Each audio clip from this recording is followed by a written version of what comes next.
How about we do this outside?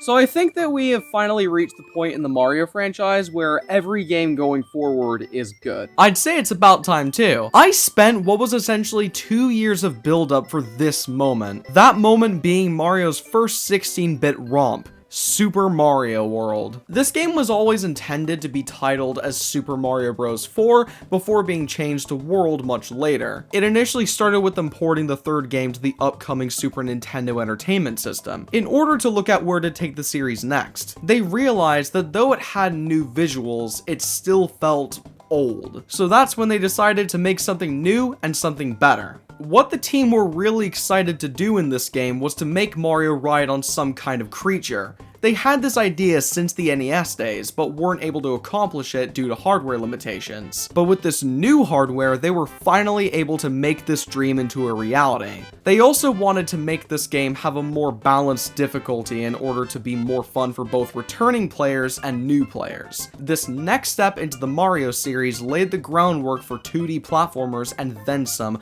when it was released on November 21st, 1990. Super Mario World came out to instant acclaim, and to this day is considered one of the best Mario games and even one of the best games in general. It even got its own TV show alongside a show for Mario Bros. 3, plus the already pre-existing Super Mario Bros. Show. Yeah, this franchise made it big very quickly. And when we got to Dome City, the place was deserted. Koopa football players grabbed the princess. Mario was attacked by a Koopa wizard and a Magnum Bill. And I found myself face to face with a fire sumo. I should also mention that I actually watched the 3 in World shows as a kid. Mario Bros. 3 was on Netflix in the UK back in the 2010s, I'm not kidding. The Super Mario World show is funny, as it was the origin of the Mama Luigi meme. Anyway, back on track. As a kid, I didn't really care for this game. As an adult, the game's pretty damn great. I have nothing else to say. Except that I do. This is absolutely a worthwhile continuation of 3 and is so far the best one. So let's explain why by grabbing that cape and flying into Super Mario World. After the events of 3, Mario, Luigi, and Princess Toadstool took a vacation to Dinosaur Land for some well-deserved R&R. But of course shit hits the fan when the princess gets captured yet fucking again. Gee, I wonder what this could mean. That's right, it's... At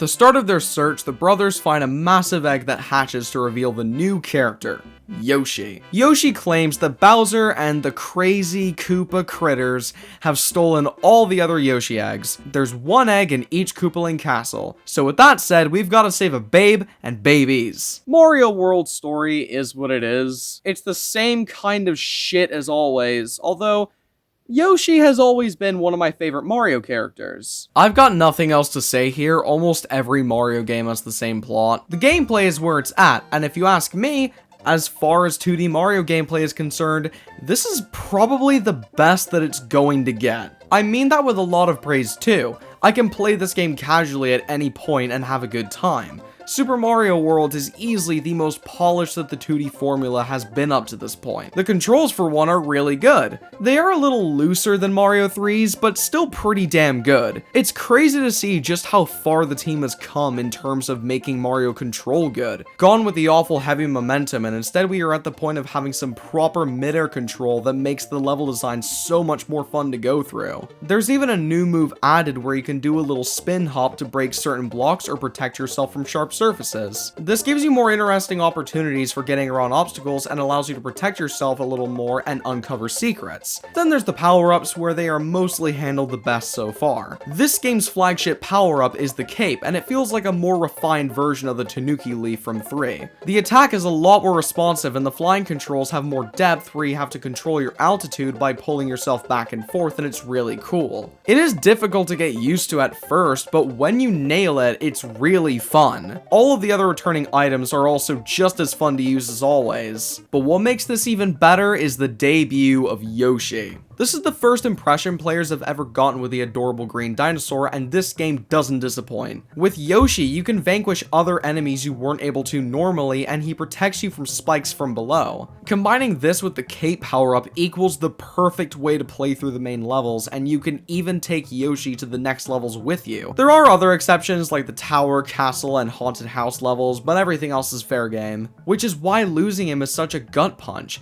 because you've lost a very helpful extension to the levels, and that's by design. So managing to keep Yoshi for more than just one level feels very satisfying to do. This game has also made other major improvements, like making lives even easier to get, to the point where I was able to beat most of this game without getting a game over from all of the other different ways you can get lives in this game. And what makes this even better is the fact that this is the first mainline Mario game to have a save feature, making game overs way less punishing this time around. It's too bad that your lives don't get saved though, so it's still not perfect, but it's still pretty awesome. As tightly designed as the gameplay is, though, it's not perfect. I do have some gripes. I intentionally use the word mostly when saying that the game handled power-ups perfectly, because even though it's well done, this game unfortunately takes a step back from 3. Mario Bros. 3 fixed the health system by changing it to making power-ups like the Fire Flower and Tanuki Leaf act as a third hit point. This made taking damage much less punishing and thus making it feel a bit more fair. Mario Land does away with that improvement, but what's worse is that this next-gen Mario game still didn't bring it back. Why? With Mario Land, you can excuse it from potential hardware limitations and it coming out only a year later, but Mario World has no fucking excuse. This game should have brought this back when it's on more advanced hardware. Now, luckily, they did sort of compensate for this by making this the first game in the series to have pocket items. You were able to collect items in 3, but you could only activate them before entering a level. Here, though, you can use it whenever you want. So that must mean that the health system is easier to deal with. No. This new system has problems too. So while you are able to strategize your item usage by activating the pocket item whenever you want, you can only really do that when you aren't taking damage. Every time you take damage, the pocket item immediately activates by itself no matter what. Doesn't matter whether you are platforming or standing still, it will activate and there's nothing you can do about it. Do I need to explain why this sucks? It can cause you to unfairly lose your other power-up and all you can do is just accept it. It completely defeats the purpose of the pocket item and I have no idea why the designers thought this was a good idea. What's worse is that power-ups can be arguably harder to get than last time due to the lack of toad houses. These were a great way to get a helping hand for more power-ups, but in this game, well, I guess you can go fuck yourself. Now, these issues don't ruin the game, far from it, but for a game as polished and well-designed as this, they really do stick out. But hey, this is still the strongest playing game yet, and is much more well-balanced with difficulty than the NES games, and the level design helps with this. Because the level design in Mario World is the strongest we have seen so far and keeps the things that worked from previous games while removing the crap that didn't work. But first, I have to give Nintendo a ton of props for making the world building of this game. For such a paper-thin story, this game does a lot to make Dinosaur Land feel properly fleshed out. This entire hub world is interconnected, so you naturally translate from world to world, and it makes this whole game feel like an honest-to-God adventure. The overall aesthetic is just great, and the warp points for the levels are always placed on something that represents them in some way. It's cool. You even end up having to change the hub in some cases in order to progress. We all remember when that Bowser Rock head started to open up to reveal the only path to the castle. Then we get into the levels themselves, and this is what I'm talking about. While the themes aren't as out there as 3's, Super Mario World still has a lot of creativity in its stages that are worth high praise too. There's themes that tie directly into the locations they are set in, and some rely on different gimmicks in order to stand out, like having a forest level with enemies being carried by bubbles, a haunted house level with boos bouncing from wall to wall, a castle level with climbable fences. It stays fresh every time. This game also introduces us to some iconic enemies like the Chargin' Chucks and Galumba. The enemies themselves serve as great extra obstacles as always. Each stage has something that makes it stand out, and as I said, they've removed crap from previous games that didn't work. The water levels, while still not my favorite, are way better designed than all of the others from before. You're given way more space to move around in, and the swimming controls are a little better than 3's. Again, they still aren't masterclasses in level design, but certainly the most tolerable they've ever been so far. This game also follows the change from Land for not bringing back those multiple path guesswork levels. Thank God! But then they go even further by having secrets in some levels to either progress, unlock blocks to give you certain power-ups for an easier time, or to play new levels entirely. I haven't gone for all of the secrets, but they aren't the hardest to come by. World 5 and 6 actually halt your progress if you don't find these secret exits, and I'm kind of split with this. On one hand, it makes a first-time playthrough kind of annoying as the stipulation shows up out of nowhere, but on the other hand, it does make unlocking the final area more rewarding, as you aren't just having to beat these levels, you also have to use your brain a tad to get further and further in the woods. As for the Star World, this is yet another entry that I didn't bother to complete, but I imagine it being fun. But of course, the level design is still not perfect. I'm very happy that those multiple lane levels are gone, but this game does have a level type that sucks and gets used occasionally throughout the game. The auto-scroller levels. These aren't new to this franchise. 3 did start these, but they weren't all that bad in that game. Worlds, on the other hand, just fucking suck. They are so painfully slow, and there's hardly any interesting hazards to avoid. They just feel like mindless time wasters. The castle ones are the worst offenders, as they have these giant logs coming down to crush you that take up about 60% of the screen, so you don't have a lot of wiggle room around them. It's just terrible. Then there's the haunted house levels. They aren't bad, but they can be really frustrating to play the first time. Each one is a unique puzzle, and all of them can be beaten in under a minute if you know what you're doing. But on the first time playthrough, they can take multiple tries just trying to figure out what to do, as while some are self-explanatory, others are super cryptic. They certainly are not bad levels, but I can see someone saying otherwise. So far, this game has been looking pretty damn good. Because it is. Then we get the boss battles, and if there's anything that I've noticed about playing the classic Mario entries, is that from game 1 to game 3, you do notice them improving more and more. Luckily, this is the best that the boss fights have been for now, but not by a whole lot. Like last time, we have the 7 Koopalings plus Bowser to fight, and to give them credit, they actually put an effort to give these fights more variety. Iggy and Larry have to push off a platform, Morton and Roy have to jump on 3 times as they walk up a wall to a ceiling to pounce on you. Lemmy and Wendy, you jump on 3 times when they appear in the pipes along with fake versions of themselves while avoiding fireballs, and Ludwig is just Ludwig. Make no mistake, the majority of these guys are still pathetically easy with the exception of the 2 pipe boss fights, but I commend Nintendo for not backing down from trying to make boss fights more engaging each time. Unless you are talking about the final fight with Bowser, because that's the fight they've clearly put the most amount of effort into. No joke, the final boss is genuinely awesome. Without any hesitation, I consider this to be the first truly great boss fight in Mario. This is a boss fight that has nothing to do with jumping on the opponent's head,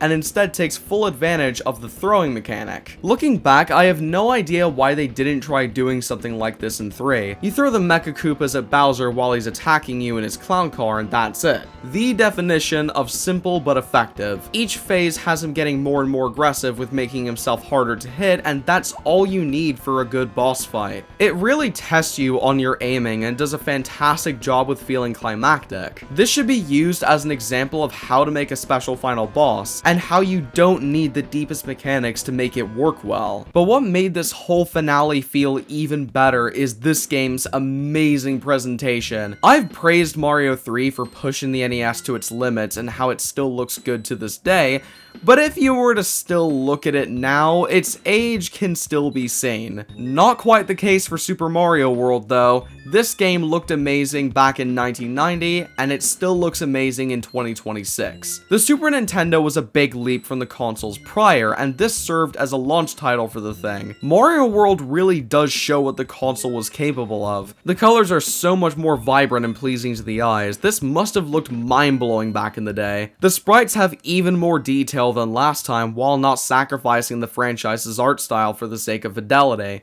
If anything, this is probably the closest we are ever getting to replicating the original art style on a console officially. This game and the first one are only 5 years apart, and it's clear which one is the newer one. If you grab a game from this year and compare it to something from 2021, the difference isn't easy to tell, if at all. It just goes to show how quickly games used to evolve compared to today, and I kind of miss that. Back to how well this game's visuals have aged. We are noticeably getting a lot closer to the designs of the characters that we all know now. Mario, Luigi, Bowser, Toadstool, Yoshi are not all that far off from how they look now. Although I do wish they kept the slight orange skin tone for Bowser, as I actually prefer this over the yellow skin from now. Yoshi himself has a fantastic design, and of course there's that infamous animation of Mario supposedly hitting Yoshi to shoot out his tongue. Now, this isn't what the designers intended. Mario's meant to be pointing ahead to signal Yoshi, but I don't blame those who think that this was the case instead. At a passing glance, it does look like he is doing that. This concept art better shows what's actually happening here. They really could have chosen something better than this. Putting that aside, I do really like all the animations of Mario destroying the castles. The later ones in particular are just so charming and full of personality. Super Mario World still looks really great over 30 years later, and I expect it to still look good for another 30 years. This leads us into the soundtrack. This is an OST that is very iconic, because Mario music usually is, and is beloved by gamers big and small. Me? Meh. As a whole, Mario music isn't really the type of music that I go out of my way to listen to, and this game is no exception. Now, this game's soundtrack is iconic for a reason. It's very catchy and memorable and fun to listen to while playing the levels. It's even somewhat dynamic. When you get on Yoshi, drums start to play to make the music feel more fast-paced. But I would honestly say that 3 has the overall stronger soundtrack by comparison. It felt more varied, more upbeat, and alive. This ain't a bad soundtrack, but this is actually one of my least favorites in the series. Still gonna jam out to some of the tracks though.